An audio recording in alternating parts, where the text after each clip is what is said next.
This is the arrangement of neurological motor fiber in the cortex and in the midbrain pons medulla and in the spinal cord. This is the precentral gyrus containing the all motor fibers of the body. And this is the cornal section of the brain showing medial side and lateral side. In medial side there is leg on both sides and trunk in the middle and head in the lower zone. I think I have made you understand that in two hemisphere the precentral gyrus remains in this way. It is medial and it is lateral. Here is leg, here is head. So I think you understand. And these all motor fibers condensely going across the corona radiata to the internal capsule. Then it goes through the midbrain pons and medulla. In the medullary pyramid, it crosses this yellow direction. It crosses from left side to right side, and to control right-sided hand, trunk and legs. I have drawn, it is the brachial plexus, it is the lumbosacral plexus, and it is the intercostal nerves that controls the trunks. So on the opposite side the same. These all fibers going across the corona radiata, then internal capsule, then midbrain pons medulla. In the medullary pyramid, these blue lines, it crosses to the opposite side and controls hand, trunk and leg. So right-sided cortex controlling left side and left-sided cortex controlling the right side. I think you understand. And now the question is this: where is the cranial nerve nucleus? So as cranial nerve controls the head, so cranial nerve nucleus or cells controlling cranial nerve remains in the lower part, in the lateral part. There is leg and there is trunk, there is head. So look, head remaining in the outer side, that is lateral side of the precentral gyrus. Then here is the nerve cell body for cranial nerve nucleus. All the cranial nerves arises from here, so I have drawn only one. Suppose this is the cranial nerve cell, upper motor neuron cell. This descends across the corona radiata, internal capsule, and descends in the midbrain. When it descends in the midbrain, it crosses to the opposite side nucleus of the third nerve or the fourth nerve respectively. So in the midbrain, crossing of the third nerve and fourth nerve, so nerve cell body from the cortex to the cranial nerve nucleus in the midbrain having upper motor neuron, and from the nucleus to the effector organ, it is the lower motor neuron. And so 5, 6, 7 crosses at the pons level. These neurons are crossing 5, 6, 7. It is upper motor from the cortex to the contralateral pons, upper motor, and pons to effector organ. 5, 6, 7 is lower motor neuron. So 9, 10, 11, 12 crosses at the medulla.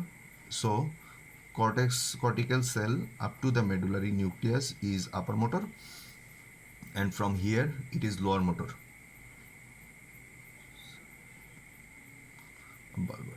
Okay, I'm showing you that if a lesion occurs in the cortex, it causes all the manifestation to the opposite side.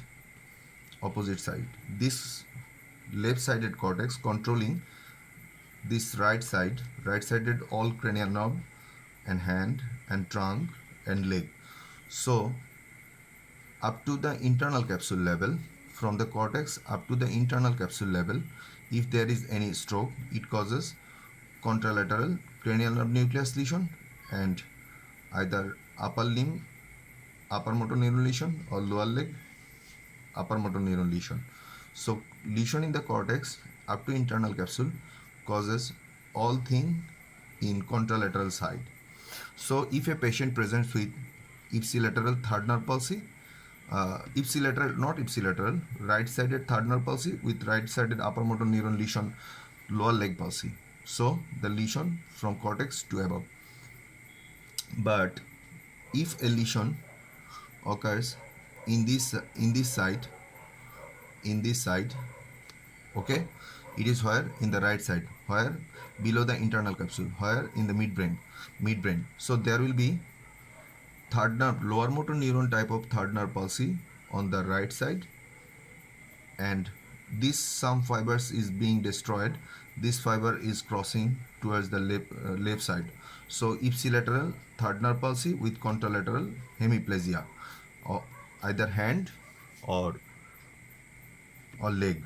So ipsilateral third nerve palsy with contralateral hemiplegia. That means when cranial nerve is in one side and hand or leg paralysis in the same side, then you think lesion from internal capsule to above. When cranial nerve lesion in one side and hand or leg palsy in another side, then think that lesion occurred in the cranial nerve side and hand leg on the opposite side. That means these fibers is coming and crossing this way and supplying this sided hand, trunk and leg. So any lesion occurring in the midbrain that lead to ipsilateral third nerve palsy, contralateral hemiplegia. You understand? Ipsilateral third nerve palsy, contralateral hemiplegia. So lower motor neuron type of third nerve palsy. Uh, if a patient have this seventh nerve level lesion in the seventh nerve, the patient will have ipsilateral lower motor neuron type of, because the nucleus is here, lower motor neuron type of facial palsy and contralateral hemiplegia. Okay, so there is one question: where is the bulbar and pseudobulbar lesion? If this is bulb, midbrain pons medulla, this is the bulb.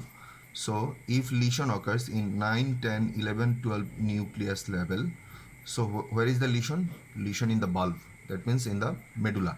So lesion in the medulla or lesion in the lower motor neuron lesion of 9, 10, 11, 12 is called bulbar palsy. Whether if this is okay, but lesion in the cortex, lesion in the cortex. So cortical lesion causing 9, 10, 11, 12 neuronal palsy, upper motor neuronal palsy, it is called pseudobulbar. Bulbar because it is in the bulb, pseudobulbar because lesion in cortex but problem in the bulbar muscle, 9, 10, 11, 12 muscle. I think it is clear. And so cranial nerve upper motor is nucleus in the cortex, up to the nucleus in the cortex, up to the opposite sided pons, midbrain, pons and medulla, it is the upper motor. From the nucleus to the effector organ, it is lower motor. Lesion occurring internal capsule and above, cranial nerve and cranial nerve lesion and lesion of the hand and foot in the same side, but lesion below the internal capsule causing ipsilateral cranial nerve palsy with contralateral hemiplegia. Thank you.